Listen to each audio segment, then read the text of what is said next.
Purihin ang Diyos, purihin ang ating Panginoon. Nais mo bang gumawa ng milagro ngayong araw na ito? Tuturuan kita. Gumawa ka ng mabuti at huwag mong ipagsabi sa iba.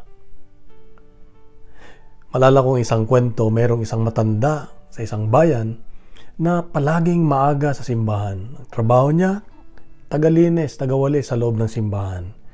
At habang siya nagwawalis, ay pinagdarasal niya ang bawat tao sa loob na nagdarasal.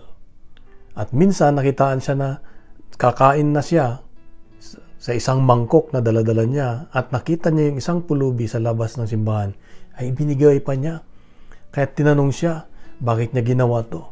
Sabi niya, marami na akong natanggap sa Diyos, sapat na sa akin. Ang malaga, nakikita ng Diyos. Dito makita natin ang isang taong tahimik, tunay at tapat na tagalingkod at makadiyos. Ito ang paalala ng Diyos sa iyo at sa akin ngayon. Sabi niya sa Ebanghelyo na mag-ingat kayo. Sabi niya, pag-ingatan niyo na huwag pakitang tao lamang ang ginagawa niyong kabutihan sapagkat wala na kayong matatanggap na gantimpala sa aking Ama sa langit.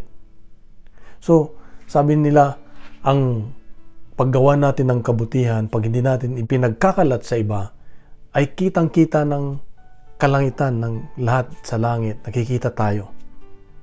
At sa atin kasi, pag meron tayong pinost sa social media, ay naghihintay tayo ng likes, naghihintay tayo ng views, lalo na kung gumawa ka ng kabutihan. At kung kokonti ang nag-likes, kokonti ang nag-views, masama na ang loob mo, sira na ang loob mo sa buong maghapon. Ang mahalaga ay pinapaalala ng Diyos sa atin ay gumawa tayo ng mabuti para sa Diyos lang.